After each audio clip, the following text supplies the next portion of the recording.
பென்சில்வேனியாவில் நடந்த துப்பாக்கிச் சூட்டில் போலீஸ் அதிகாரிகள் 3 பேர் சுட்டுக் கொல்லப்பட்ட சம்பவம் பரபரப்பை ஏற்படுத்தியுள்ளது. அமெரிக்காவில் உள்ள பென்சில்வேனியாவின் கோடோரஸ் டவுன்ஷிப்பில் நடந்த துப்பாக்கி சூட்டில் போலீஸ் அதிகாரிகள் 3 பேர் சுட்டுக் கொல்லப்பட்டனர். மேலும் 2 பேர் படுகாயமடைந்த நிலையில் சிகிச்சைக்காக மருத்துவமனையில் அனுமதிக்கப்பட்டுள்ளனர். இதனால் பலி எண்ணிக்கை அதிகரிக்கும் என பொதுமக்கள் மத்தியில் அஞ்சப்படுகிறது. இந்த சம்பவத்தில் துப்பாக்கிச்சூடு நடத்திய நபரும் சுட்டுக் கொல்லப்பட்டது குறிப்பிடத்தக்கது.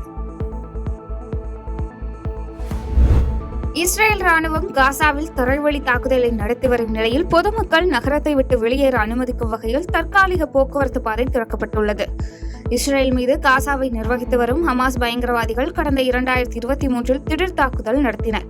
இதனைத் தொடர்ந்து ஹமாஸ் பயங்கரவாதிகளுக்கு எதிராக இஸ்ரேல் காசா மீதான தாக்குதலை தொடங்கியது. ஹமாஸ் பயங்கரவாதிகளை அடியோடு ஒழிக்கும் வரை போரை நிறுத்தப் போவதில்லை என்று இஸ்ரேல் திட்டவட்டமாக கூறியதை அடுத்து ஹமாஸ் பயங்கரவாதிகளின் கோட்டை என்று அழைக்கப்படும் இடத்தில் தாக்குதலை தீவிரப்படுத்தியுள்ளனர். இதனால் சலாஅன்தின் சாலை வழியாக பொதுமக்கள் வெளியேறலாம் என இஸ்ரேல் அறிவித்துள்ளது. இந்த பாதை 48 மணி நேரம் மட்டுமே திறந்திருக்கும் என்றும் தெரிவித்துள்ளது. தொடர்ந்து இஸ்ரேலின் இந்த தாக்குதல் நடவடிக்கையை ஐநா மனித உரிமைகள் ஆணையமும் ஜெர்மன், பிரிட்டன் உள்ளிட்ட நாடுகளும் கடுமையாக கண்டித்தது குறிப்பிடத்தக்கது. போதைப் பொருட்கள் கடத்தும் மற்றும் பயன்படுத்தும் நாடுகளின் பட்டியலில் பாகிஸ்தான், சீனா நாடுகளுடன் இந்தியாவையும் அமெரிக்கா சேர்த்துள்ள சம்பவம் உலக நாடுகள் மத்தியில் அதிர்ச்சியை ஏற்படுத்தியுள்ளது. ரஷ்யாவிடம் எண்ணெய் பொருட்களை வாங்குவதற்கு எதிர்ப்பு தெரிவித்து இந்தியாவுக்கு 50% வரியை அமெரிக்கா விதித்தது. தொடர்ந்து இதுபோன்ற நடவடிக்கைகளினால் இந்தியா, அமெரிக்கா இடையிலான உறவில் விரிசல் ஏற்பட்டுள்ளது. இந்த நிலையில் போதைப் பொருட்கள் கடத்தும் மற்றும் பயன்படுத்தும் நாடுகளின் பட்டியலில் பாகிஸ்தான், சீனா நாடுகளுடன் இந்தியாவையும் அமெரிக்கா சேர்த்துள்ள சம்பவம் இந்திய மக்களிடையே அதிர்ச்சி ஏற்படுத்தியுள்ளது.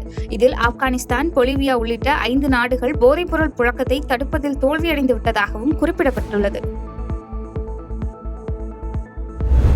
வாஷிங்டனில் ஆன்டிஃபா பயங்கரவாத அமைப்புக்கு நிதியளிப்பவர்களிடம் தீவிர விசாரணை நடத்தப்படும் என அமெரிக்க அதிபர் ட்ரம்ப் தெரிவித்தார்.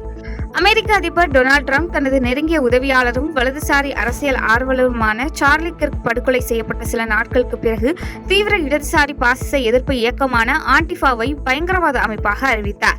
இதுகுறித்து அதிபர் ட்ரம்ப் சமூக வலைதளத்தில் வெளியிட்டுள்ள பதிவில் கூறியிருப்பதாவது: அமெரிக்க தேசபக்தர்களுக்காக ஆன்டிஃபாவை பயங்கரவாத அமைப்பாக அறிவிப்பதில் மகிழ்ச்சி அடைவதாகவும், ஆன்டிஃபா பயங்கரவாத அமைப்புக்கு நிதியளிப்பவர்களிடம் சட்ட நடைமுறைகளுக்கு ஏற்ப விசாரணை நடத்தப்படும் எனவும் தெரிவித்துள்ளார். செய்திகளை உடனுக்குடன் தெரிந்து கொள்ள கீழ்கண்ட கேபிள் மற்றும் டிடிஎச் நெட்வொர்க்குகளில் எம்நாடு செய்தி தொலைக்காட்சியை காணுங்கள். பாதகம் செய்பவரை கண்டால் நாம் பயம் கொள்ளலாகாது பாப்பா.